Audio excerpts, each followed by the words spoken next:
I'm Dr. Gwaza Hlophe. I'm the leader in Parliament of the MK Party.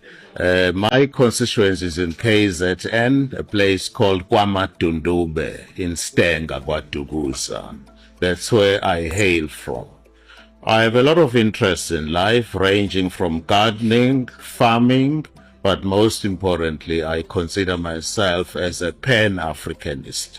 I have a keen interest in African philosophy and African politics. I believe a key two issues that we want to address as the MK Party is the question of land. Right, land remains a key issue. We need to address the issue of land so that everybody who lives in South Africa, black and white, will have access to land. There are a lot of other issues that must be addressed, such as poverty, landlessness. These are all issues that are very close to my heart. President Ramaphosa, just the first thing that I need to say to you, please don't call me Judge Hlophe. You know why. You know better than I. Don't call me Judge Hlophe, please. Right.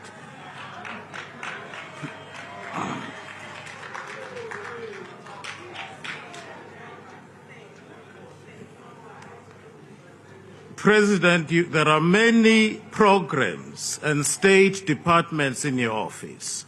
I have quite a lot here on my cell phone: South African National AIDS Council, South African Investment Conference, Presidential Climate Commission, Human Resource Development Council, Infrastructure South Africa, National Strategic Plan on Gender-Based Violence and Femicide, Presidential Youth Employment Intervention and Operation Vulindlela.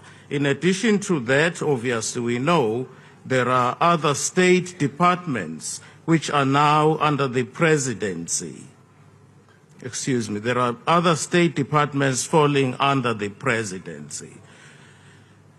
The first problem is that I have not had sight of the annual performance reports. We asked for them even this morning. So it's very difficult to approve of something in the dark. Proceedings. I will comment on the proceedings. Well, the proceedings have just started at 10 o'clock. There's still a long way to go. The argument is going to be had over a period of 2 days. But so far, counsel for the applicant is waffling, understandably, because the case basically is about racism. There is no law involved here at all. The DA and the other parties lost the political debate in Parliament. They are bitter. They are trying to reverse that which they could not achieve politically. And they are forgetting one thing.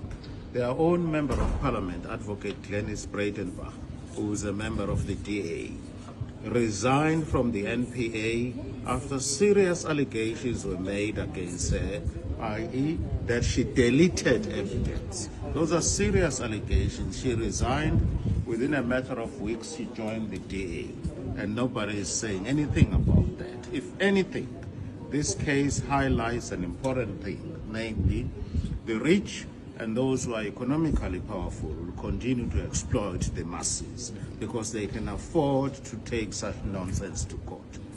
I don't expect, the case is set down for 2 days, but we're optimistic because the case has no law involved in it at all, and the Constitution does not bar any member of Parliament from sitting in any body, including the Judicial Service Commission.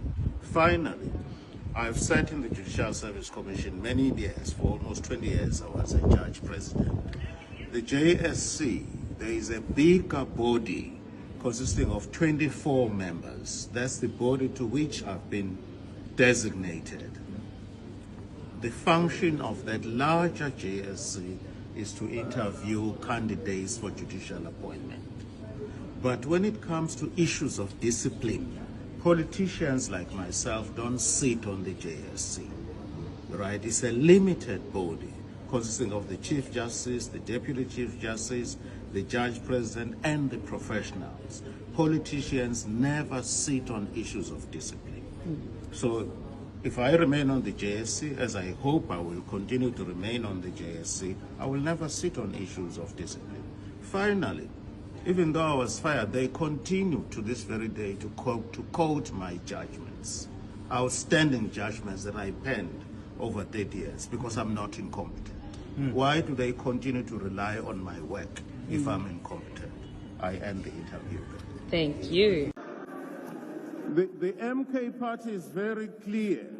We are aware that your propagandists have been spreading the lie that a national unity government in South Africa could help deepen democracy because it means no one political party can impose its agenda on all and sundry. But we are not fooled, Mr. President. We are not fools.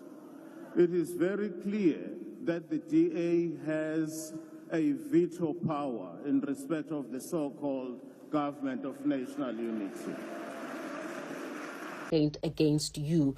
When you say sesitembele kinina, what did you actually mean?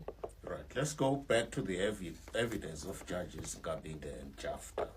The evidence of Judge Jafta was very clear. I went to his chambers. We are friends, it's true. He used to be a judge in my department at the University of Transkei, where I was a professor before. I had a scheduled appointment with him because I had gone to the concerned court to visit Chief Justice Langa, who had asked me to chair a particular committee in Cape Town. That was the purpose of going to the concerned court. I first met with Chief Justice Langa and thereafter made a turn and went to Judge Gabinde and Judge Sandile Ngcobo, who later on became Chief Justice, and I left the concerned court. It is true we spoke about the case of Tint and Zuma, because as I walked into his chambers, there were so many books. Everything was written, Tint versus Tint and Zuma. So the reading material was all over his office. Inevitably, that caught my eye. I said, it must be wonderful to be in the concerned court to deal with cases of such magnitude. That's how the discussion started. And then there was a point of law. Remember, the point of law was simply this: whether privileged information which is communication between the lawyers and the client, whether that was admissible, whether that could be used. So that for me was an interesting point of law as a lawyer and as a judge. Then I said to him, I find this very intriguing. You will interpret this in a manner that makes sense. Ukthemba is to trust the process. That's exactly what I meant. You did not mean that sesitembele kinina, in other words, make sure that or find a way to favor Jacob Zuma in this particular matter. That was not your intention. Definitely not. There is no evidence to that effect. There was none whatsoever. And that explains why both judges, Gabinde and Jafta, never wanted to complain. They did not want to complain. They were forced to complain against me. And if you remember well, even in court and even before the Judicial Service Commission, they were represented by their own legal. Did we deploy Comrade Floyd as a national organizer because we want to destroy the EFF? I'm paraphrasing it. Far from it. Far from it. Comrade Floyd has been, all our comrades are deployed to various structures on merit.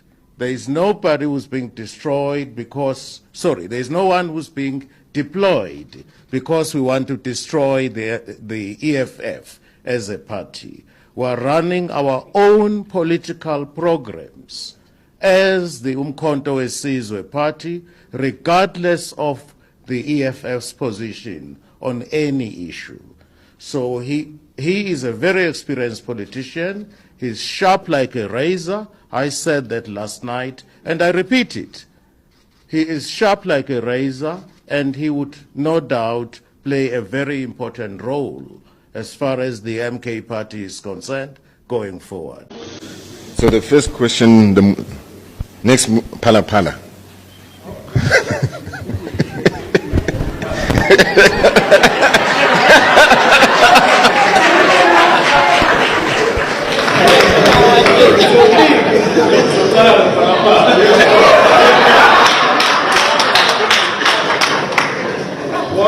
space. Watch the space for this scene on Thursday. There is a question for Palapala on this issue of Palapala. I'll raise it to Palapala. Watch the space.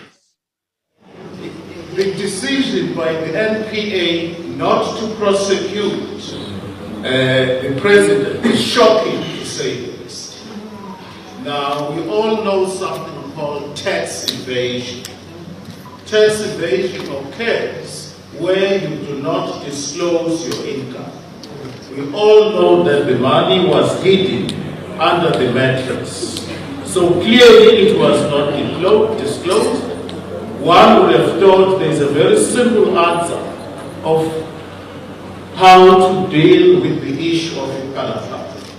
If, as we all know, money was not disclosed to the tax man and it was hidden under the mattress, it was not disclosed during the year of tax, during the year when tax was paid, it clearly means it was tax evasion. The president evaded tax. There is no two ways about it. He is guilty of tax evasion. The suggestion by NPA that there are no reasonable prospects of success, that it doesn't make sense to prosecute the president is nonsensical, to say the least. It does show, in my view, that these institutions are being controlled, they are being monitored, and they are being remote controlled by those who support the president. There is a simple English term: those institutions like NPA are captured.